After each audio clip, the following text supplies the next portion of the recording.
we have come to the end. It is pretty much here, but I want to get a couple things off the table here. So we're going to go through a little list. So Twitter, it's funny. It's a riot sometimes what people put on there, but it's also a joke sometimes what people put on there. This era of woke Twitter, woke tweets, and some things are just not for you. Okay? They're not for you. I want us to leave the woke Twitter moments alone. I already called the celebrity earlier this year, but I'm going to just let you know exactly what I'm talking about. We're going to get into the worst offender of an attempt at a woke tweet, or, their definition of a woke tweet, and that would be Bette Midler. Bette Midler made headlines with a tweet that was, well, it was something. I'm going to let the ladies of The Real give us a recap of what happened, and we'll just watch a little bit of the clip just so you guys could see what would happen there. So let's get it going. Ooh, hold on. Yes, that's the clip.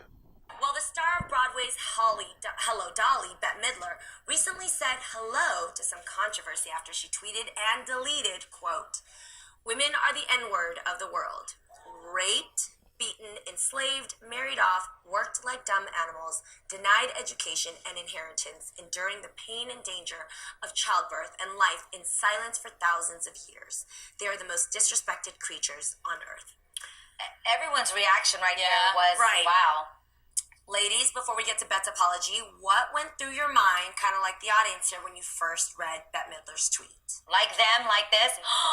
Well, first of all, that was actually a quote she took from John Lennon and Yoko Ono. Yoko Ono's not black either. But this is the thing, okay? It was trash then, and it's trash now, Right, okay? right. And she knew, because my thing is this. If you didn't have a thought about it, why did she tweet out N-word instead of just putting the whole actual word? So you But she knew actually something put was that, like, yeah. she put like the N-word, women are the N-word. My thing is, use other terms for your culture. Don't use our culture in a derogatory fashion. Why does she have to compare it to anything? Just state what she thinks. I think she really thought. Yeah. So obviously there was a lot of issues with that tweet. At the end of the day, there was something that Bette was trying to accomplish. She talks about it a lot in the statement that she released with the apology, but Bette, my dear, never again. I told you when I called you, and I will tell you again. You need to hocus pocus that tweet out of existence, and I'm glad that you did, because we never want to see it again. We never want to see it again. And if you ever think to quote something that you feel strongly about, just make sure you're doing it for the right reasons, and make sure you're doing it without being so tone deaf, because, there was a message there, but you completely missed the mark. You missed it. You just missed it. So, Bette, I'm wishing you in 2019 the ability to put down your phone, think before you tweet, my dear, and when you finally do tweet, get your people to look it over. Because, you have the resources. I'm sure you probably even have someone working your social, so they probably are the ones that screwed you over in the end, because that was not a good move. So, Bette, just think before you tweet, my dear. And that goes for all celebrities. I am this close to calling Twitter and having all you guys' accounts suspended. Okay. So, now that we're off that, we're going to also look at memes. Memes. I love a meme. I live by a meme. I'll die by a meme. But there are just some things that we made funny for no reason. These next two make no sense. I don't even know what we're about to watch, but let's just tune them up.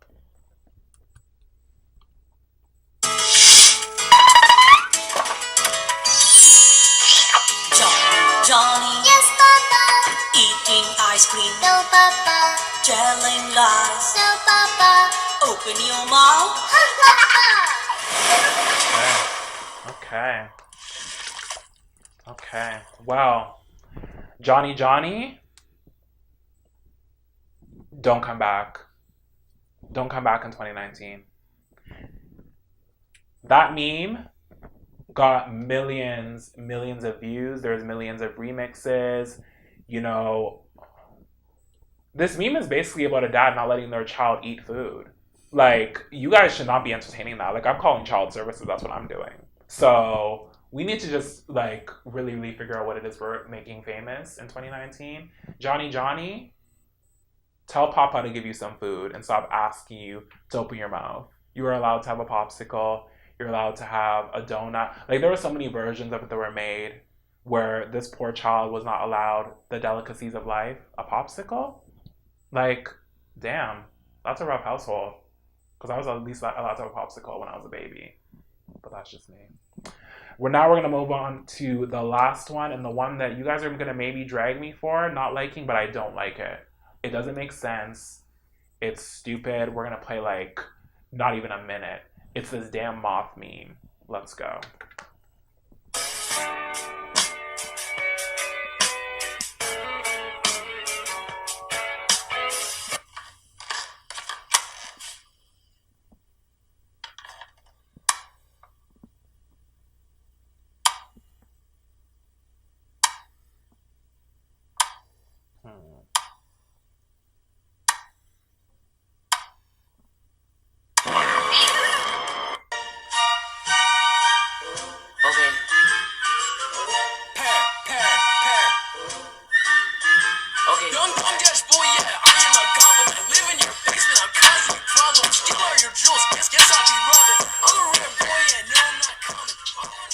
So basically, I won't torture you guys. Basically, the joke is a moth, a lamp, a light. Throw the whole thing away, please. Throw it away, paper shred it, burn it, like whatever your thing is, just do it. I don't want to see that shit again. It's not funny, guys. Like, there are so many good memes this year that, like, the fact that you guys made these two famous, I have a lot of issues. So, moth meme, you're gone. I don't like moths either. So, like, stay gone, please. Or I'm going to get the bug spray. Or we're going to just end that real quick. So, moth meme gone. And Johnny, tell your dad to let you eat some food. Okay? So, then we're going to get into the last thing. Let me just see what's on my list here. So, we are going to look at something that I've had a huge issue with, and I mean, this is just one example. We need to stop defending abusive behavior in 2019. It's boring. Like, there is so many other things or so many other conversations, rather, that we could be having with people that have fucked up or have messed up. You're not doing them a service by going, oh, it's okay, man, that was a little while ago, or oh, it's okay. No.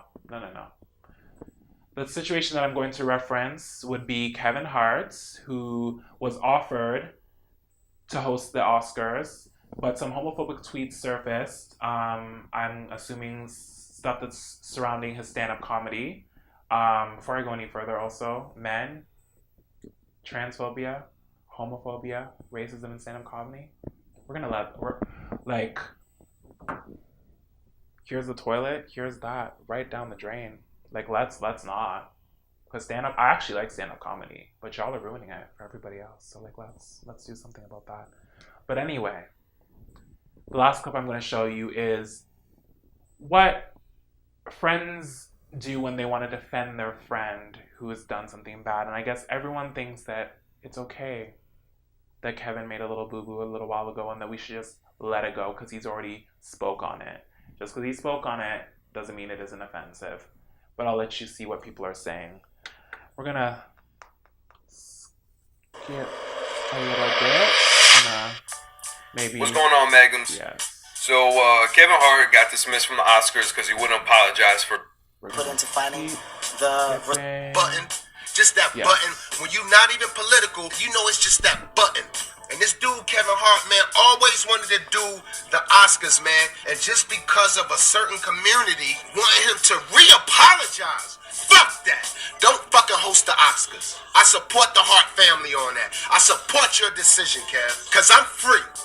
And y'all need to start paying attention to Paul Mooney, man. He said he living free. That means he don't give a fuck about the big checks. He don't give a fuck about your Oscars. He don't give a fuck about nothing that ain't supporting the culture.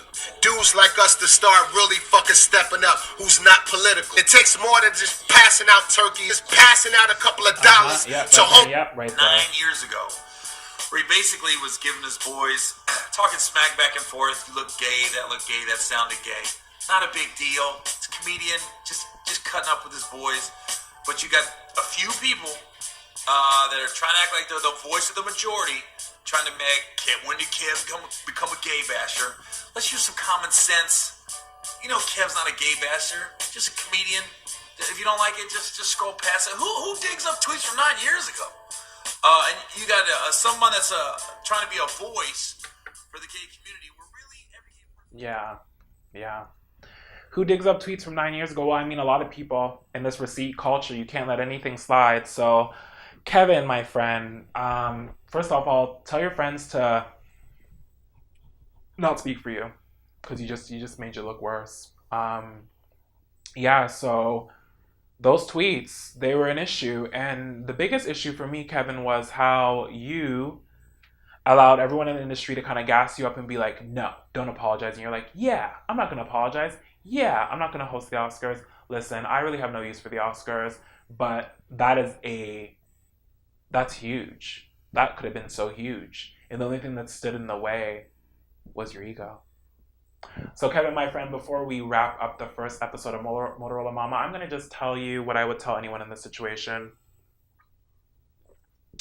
When you have been accused of anything, being mean, being homophobic, being racist, sexist, anything, there's a list of problematic things that are as long as this room.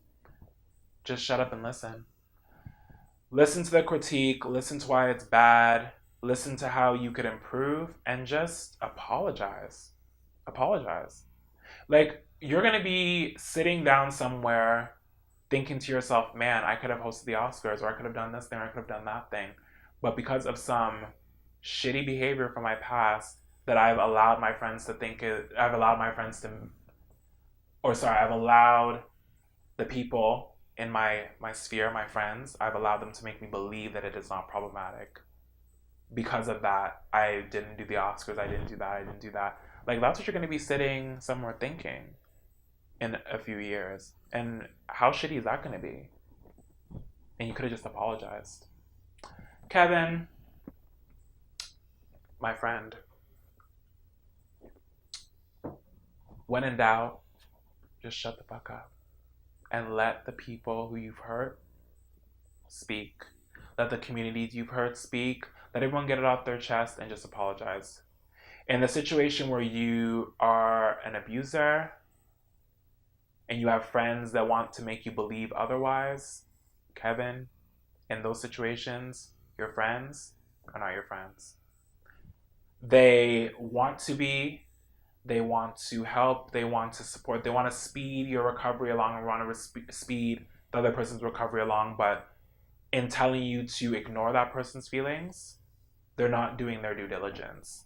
So get people in your corner that are going to help you through the mess.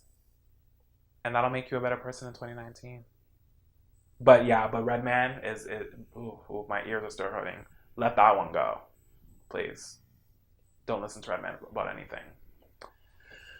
Well, friends, we made it. The first episode of Motorola Mama has concluded.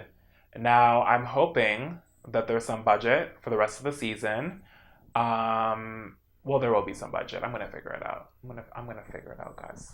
We're gonna do this again sometime. Just give me some time. But until we do, I want to raise a glass and wish everyone a wonderful 2019.